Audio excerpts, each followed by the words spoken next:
কথা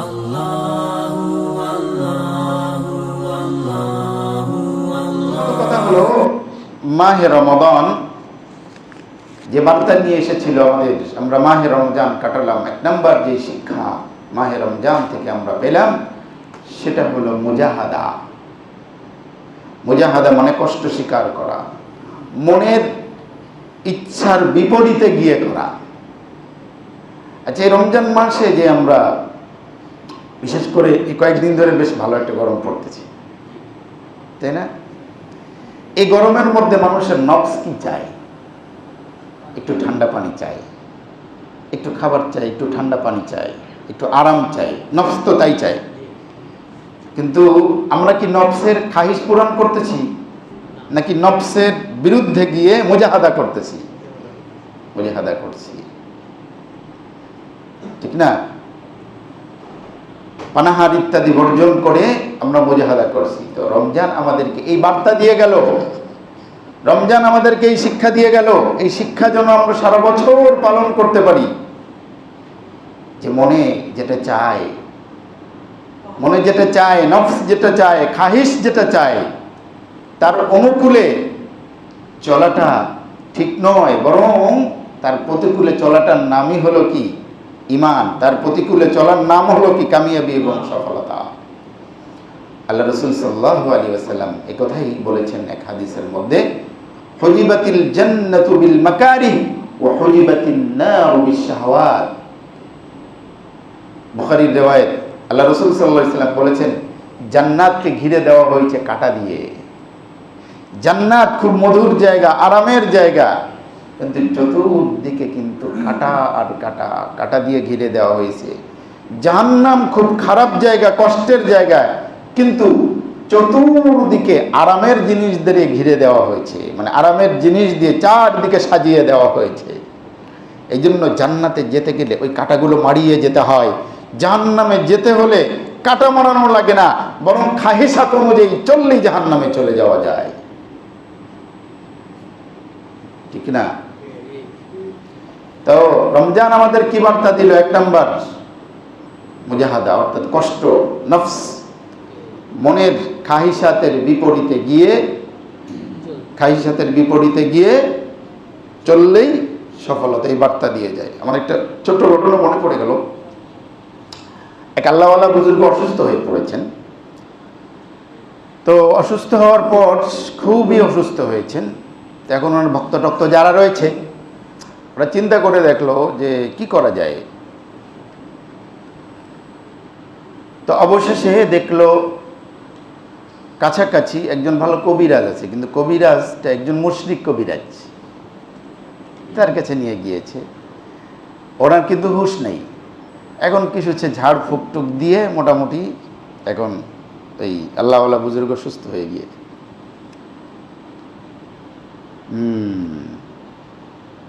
যখন একটু সুস্থ হয়েছে তখন ভক্তবৃন্দরা ক্ষমা চাওয়া শুরু করছে, হুজুর আসলে এই জায়গায় তো আপনাকে আমরা আনতে চাইনি, কিন্তু আপনার পরিস্থিতি বা অবস্থা এই পর্যায়ে ছিল, আমরা আসলে থাকতে পারিনি। আগে নিয়ে যাই, ওস্তাদজি সুস্থ হওয়ার পরে তারপরে যা বলে বকাঝকা যা দিয়ে দেবে। উনি আর কিছু বললেন না। উনি সেই মুশরিক লোকটাকে ডেকে বললেন যে, আচ্ছা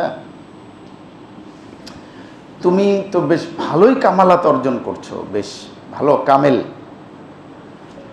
তুমি যে এই আমাকে সুস্থ করে দিলে তুমি কিভাবে করেছো? বলে আমি অধ্যবসায় করি, ধ্যান করি। বলে কিভাবে? মনের বিপরীতে গিয়ে করি এগুলো। নফস আমাকে যেদিকে যেতে বলে আমি তার উল্টা দিকে যাই। তখন এভাবে করলে মুজাহাদা বা রিয়াজত সাধনা করার দ্বারাই আমি এমন কিছু পাই যেটা অনেক বড় বড় কিছু করতে পারি। তখন বলছে, আচ্ছা তোমার একটা কোশ্চেন করি। বলে হ্যাঁ। তোমার কি এই মুহূর্তে, ঠিক এই মুহূর্তে তোমার মনে চায় যে ইসলাম কবুল করতে মনে চায়? তোমার নফস কি বলে? তো বলছে নফস তো ইসলাম কবুল করতে চায় না।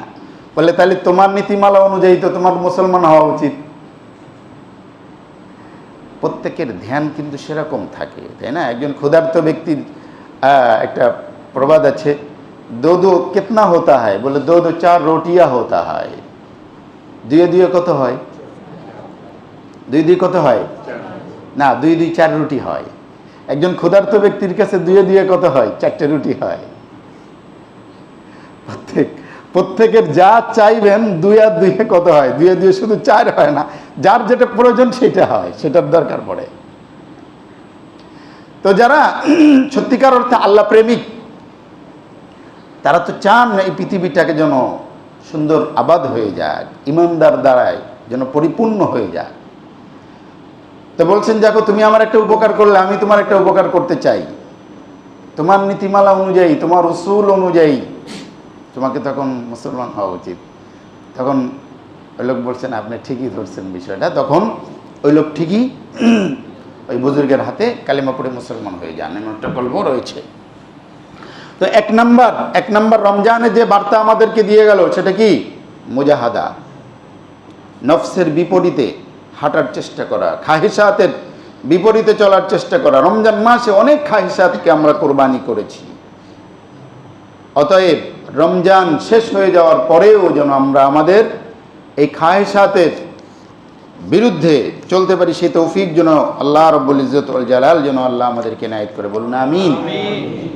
আল্লাহ নবী সাল্লাল্লাহু আলাইহি ওয়াসাল্লাম বলেছেন, লা ইউমিনু আহাদুকুম হাত্তা ইয়াকুনা হাওয়াহু তাবআন লিমা জিতু বিহি। তোমাদের কেউ অতক্ষণ পর্যন্ত মুমিন হতে পারবে না যতক্ষণ পর্যন্ত আমি মুহাম্মাদুর রাসূল সাল্লাল্লাহু আলাইহি ওয়াসাল্লাম যা নিয়ে এসেছি তার মন, তার চাহিদাটা ওই অনুযায়ী না হবে, অতক্ষণ পর্যন্ত মুমিন হতে পারবে না। তাহলে এক নম্বর হলো মুজাহাদা, ঠিক আছে? অর্থাৎ নফস বা শাহওয়াত কামনার বিরুদ্ধে গিয়ে চলা। এটা রমজান আমাদেরকে শিক্ষা দেয়। এই বার্তা যেন আমরা সারা বছর ধরে রাখতে পারি, আল্লাহ তৌফিক দান করে। বলুন আমিন। 2 নাম্বার, রমজান মাসে আমরা তাআল্লুক বিল কোরআন, কোরআনের সংস্পর্শে আসতে পেরেছি, তাই না? দেখেন, রমজান মাসে কম বেশি সবাই কিছু না কিছু আমরা তেলাওয়াত করি। অনেকে বেশি করেন, কেউ কম করেন, অনেকে তো আলহামদুলিল্লাহ এমনও রয়েছেন আমরা শুনি প্রতিদিনই 1 খতম করে কোরআনুল মাজিদ তেলাওয়াত করারও কি আছে, অনেক নজির রয়েছে। না হলেও কমপক্ষে 2, 3, 4, 5 পারা করেই অনেকে পড়ে থাকেন। তো রমজান মাসে আমরা কোরআনের সংস্পর্শে আসতে পেরেছি। আল্লাহ যেন আমাদেরকে সারা মাস এই কোরআনের সংস্পর্শে থাকার তৌফিক দান করে। বলুন আমিন। এবং এই যে লাস্ট দশক, শেষ দশক, রমজানের শেষ দশকে 2টো আমল রয়েছে। 2টো আমল মানে হলো এতেকাফ, এবং এতেকাফ করি কেন? শবে কদর পাওয়ার জন্য। বিশেষ করে এতেকাফ এবং শবে কদর, সেটাও তো কোরআনে কারিমের কারণেই, তাই না? কেন? কারণ কোরআনুল কারিম নাজিল হয়েছিল কবে বলেন? শবে কদরে। ইন্না আনজালনাহু ফি লাইলাতিল কদরি, কোরআনে কারিম নাজিল হয়েছে শবে কদরের কারণে। আর সেই শবে কদর খুঁজি হলো কিসে? রমজানের শেষ দশকে। আর এই শবে কদর খুঁজতে গিয়ে এতেকাফ করি, তাহলে বোঝা গেল সব কিছুর মূলে হলো কোরআনুল কারিম, ঠিক কি না? তাহলে কোরআনুল কারিমের সংস্পর্শে আসা, কোরআনুল কারিমের তেলাওয়াতের সাথে থাকা, কোরআনুল কারিম অনুধাবন করতে শেখা, কোরআনুল কারিম আল্লাহর পক্ষ থেকে পয়গাম, আল্লাহর পক্ষ থেকে বার্তা, আল্লাহর পক্ষ থেকে মেসেজ, এটা যেন আমরা পড়ি, বুঝি এবং সর্বোপরি যেন আমাদের জীবনে সর্বাবস্থায় যেন কোরআনুল কারিম আমরা কায়েম করতে পারি, সেই তৌফিক যেন আল্লাহ আমাদেরকে ইনায়েত করেন। বলুন আমিন। কবি খুব সুন্দর বলেছেন, ও জামানা মুআজ্জাজ তে আমেলে কুরআ হো কর, তুম খার হুয়ে হো তারকে কুরআ হো কর। তারা কোরআনে কারিমকে মেনে সম্মানিত হয়েছিল, তোমরা কোরআনে কারিমকে ছেড়ে লাঞ্ছিত হয়েছো। বলে আমরা কোরআনে কারিমকে ছাড়ি নাই, কোরআনে কারিম তো আমাদের প্রত্যেকের ঘরে আছে। মাশাআল্লাহ, মোবাইলের মধ্যেও এখন আমাদের কোরআনে কারিম পাওয়া যায়, তাফসীর সহ পাওয়া যায়। কেমনে ছাড়লাম? আল্লাহু আকবার। এই ধরা আর এই ছাড়া আসল নয়। আমি আপনি কতটুকু কোরআনিক মুসলমান হতে পেরেছি? সত্যিকার অর্থে কোরআনুল কারিম আমাদের যেমন মুসলিম হতে বলে, আমরা কি ঠিক তেমন মুসলিম হতে পেরেছি? মা আয়েশা সিদ্দিকা রাদিয়াল্লাহু তাআলা আনহাকে জিজ্ঞাসা করা হয়েছিল, কাইফা কানা খুলুকু রাসূলিল্লাহি সাল্লাল্লাহু আলাইহি ওয়াসাল্লাম, নবী করিম সাল্লাল্লাহু আলাইহি ওয়াসাল্লামের চরিত্র কেমন? মায়েশা নিঃসংকোচে উত্তর দিয়েছিলেন, কানা খুলুকুহু আল কোরআন, নবীর চরিত্র হলো আল কোরআন। তুমি কি কোরআন পড়ো নাই? কোরআনে কারীম একজন মানুষকে যেমন হতে বলে, আল্লাহ নবী সাল্লাল্লাহু আলাইহি ওয়াসাল্লাম তার জীবন্ত নমুনা। আমরা কি কোরআনিক মুসলিম হতে পেরেছি? আল্লাহু আকবার। মাওলানা তারিক জামিলকে অনেক শুনি, বিশিষ্ট দায়ী এবং মুবাল্লিগ।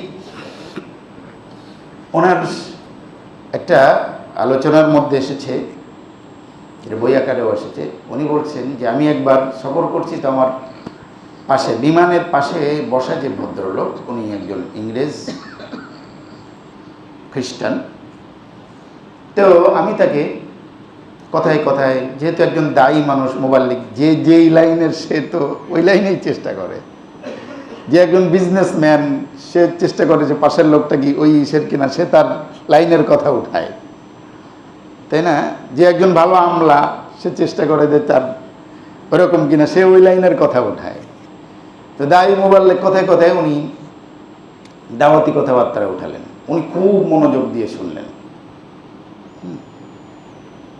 ওরা শোনে, ওদের একটা শোনার আছে, আপনি বলবেন ওরা শুনবে। আর বাঙালিরা তো খালি জ্ঞান দিতে পছন্দ করে, খালি বলতে পছন্দ করে, শুনতে চায় না। ওরা শোনে, খুব মনোযোগ দিয়ে শুনছে। শোনার পরে এরপরে লাস্টে যে রিপ্লাইটা দিয়েছে,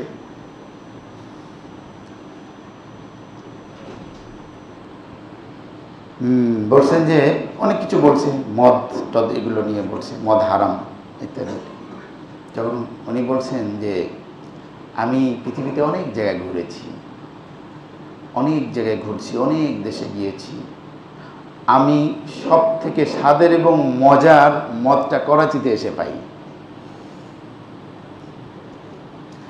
আর মাওলানা তারিক জামিল পাকিস্তানের বাসিন্দা, তাহলে মাওলানা বলতেছেন যে আমি তো আর, আমার বলার আর মুখই নাই কিছু। মানে এতক্ষণে 1-1.5 ঘন্টা 2 ঘন্টা শুনছে, শোনার পরে লাস্টে গিয়ে বলছে যে আমি পৃথিবীতে অনেক জায়গায় ঘুরে দেখছি, সব থেকে মজার এবং স্বাদের মদটা আমার করাচিতেই মেলে। তার মানে তখন মাওলানা তারিক জামিল অবশ্যই বলছে দেখো, তুমি কোন জায়গায় কোন ভূখণ্ডে কি পাও ওইগুলো দেখো না, আমাদের জন্য আল্লাহর কিতাব আছে, কোরআন আছে, ওই কোরআনটা তুমি পড়ে দেখো, ওই কোরআনের মধ্যে যেটা আছে সেটাই হলো আসল মুসলিম। তো সত্যিকার অর্থে আমরা যে কোনো ভূখণ্ড, যদি বলেন এরকম মুসলমান কোন ভূখণ্ডে আছে, ভূখণ্ড হিসেবে মুসলিম না, মুসলিমের ডেফিনেশন কোরআনে কারিমের মধ্যে রয়েছে। তো এই জন্য সত্যিকার অর্থে কোরআনে কারিম আমাদেরকে যেমন মুসলিম হতে পারে, আমরা কি সেমন মুসলিম হতে পেরেছি? তো রমজান আমাদের এই বার্তা দিয়ে যায় যে কোরআনের টাচে এসেছো, কিন্তু প্রকৃত অর্থে কোরআন তোমাদের থেকে যা চায়, প্রকৃত অর্থে কোরআন তোমাদের যেমন মুসলিম হতে বলে এমন মুসলিম হও। মুআজ্জাজ মুহতারাম হাজিরিন, 3 নাম্বার, রমজান আমাদের কি শিক্ষা দেয়, এগুলো আমরা ধরে রাখার চেষ্টা করবো তো ইনশাল্লাহ। রমজান হলো আল মুওয়াসাত, হুয়া শাহরুল মুওয়াসাত। রমজান হলো সহমর্মিতার মাস, সহমর্মিতা শিখায়। রমজানে কিন্তু আমরা অনেক দান সদকা করি, বিভিন্নভাবে দান সদকা করি, সহমর্মিতা হয়। কেননা আমরা ওই যে রোজা থাকি, রোজার কারণে মানুষের এই শাহওয়াত বা কামনার পরিমাণটা অনেকটা কমে যায়। মানুষের দুটো দিক আছে, একটা হলো হায়াওয়ানাত, পশুত্বের দিক, আর একটা হলো মালাকুত, ফেরেশতাদের দিক। মানুষ হলো মাঝামাঝি। মানুষ যখন খারাপ হয়ে যায় পশুর থেকে খারাপ হয়ে যায়, মানুষ যখন ভালো হয়ে যায় ফেরেশতার থেকে ভালো হয়ে যায়। তো পশুত্বের দিকটা মাগলুব হয়ে যায়, পরাজিত হয়ে, ফেরেশতার মানে পবিত্র দিকটা হয়ে উন্নতি হতে থাকে, জাগ্রত হয়। আর এ কারণে শাহরুল মুওয়াসাত, সহমর্মিতা। এই জন্য রমজান মাসে দেখবেন প্রচুর দান সদকা জাকাত, এমনকি লাস্টে গিয়ে সাদাকাতুল ফিতর বা ফিতরা দেওয়ার কথা বলা হয়েছে। মানুষ যেন এখান থেকে এই শিক্ষা নেয় রমজান থেকে সারা বছরের জন্য, যে মানুষ তুমি পৃথিবীতে এসেছো কারুনের ধনভাণ্ডার অর্জন করে এটা ভোগ করার জন্য নয়, বরং আল্লাহ তোমাকে যা দিবেন সেখান থেকে তুমি কিছু নিবে, আর কিছু অন্যকে দান করবে, সদকা করবে, অন্যের প্রতি সহমর্মিতা হবে। রমজান আমাদের সেই শিক্ষা দেয়। মুআজ্জাজ মুহতারাম হাজিরিন, রমজান আমাদের এই শিক্ষা দেয় যে রমজান আমরা যেন সময়ের পাবন্দ হই। সময় দেখেন, রমজান মাসের টাইম টেবিলটা, শিডিউলটা একেবারে সবাই তো মেনটেন করে নাকি করে না? সেই সময় শেষ আর কেউ খায় না? খায়? ইফতারির সময় শুরু হয়ে গেছে, কেউ আর কি করে না, এমন গাড়ি টাড়ি থাকলে 1 বোতল পানি থাকে ব্যাস। এই যে টাইম টেবিলের প্রতি যত্নবান হতে রোজা আমাদেরকে শেখায়। আমরা সারা বছরের জন্য কি টাইম টেবিলের প্রতি এমন যত্নবান হই না? বলে 9টার ট্রেন কয়টায় আসবে, একটা কথা আছে। অনেক সময় দেখা যায় এই 9টার ট্রেন পরের দিন 9টায় আসছে। একটা গল্প, আমি তার নিজস্ব জ্বলন্ত সাক্ষী আর কি। আমি একবার ইন্ডিয়ায় থাকা অবস্থায় একবার ঠিক ট্রেন একেবারে টাইম মতো আসছে, শীতের সময় সকাল 9টায় আসার কথা, 9টায় আসছে। আসলে এটা 9টায় ঠিক না, কয়টার জন্য ছিল, সকাল 10টা 11টায়। ঠিক এটা গতকালের ট্রেন, গতকাল বেলা 11টায় আসার কথা ছিল, আজকে 11টায়। প্রচুর কুয়াশায় 24 ঘন্টা লেট হয়ে গিয়েছে এবং প্রচুর ডিলে হয়। যারা সফর করেছে তারা বলতে পারবে। তো 9টার ট্রেন কয়টায় আসবে? 9টার ট্রেন 9টায় আসতে পারে, বাকি 24 ঘন্টা পরে 9টা, অথবা 12 ঘন্টা পরে দিনের রাত্রে আসতে পারে। তো রমজান আমাদেরকে কিন্তু সময়ের প্রতি গুরুত্ব দেওয়ার তাগিদ দেয়। ইনশাল্লাহ আমরা সময়ের প্রতি কি হব? যত্নবান হব। সর্বোপরি কথা হলো নিজের চাহিদাকে কোরবানি করা, যেটা শুরুতে বলেছিলাম, নিজের চাহিদাকে কোরবানি করতে শিখায়। আল্লাহ রাব্বুল ইজ্জত ওয়াল জালাল যেন আমাদেরকে রমজানের পরিপূর্ণ শিক্ষা গ্রহণ করে তৌফিক দান করে, বলুন আমিন।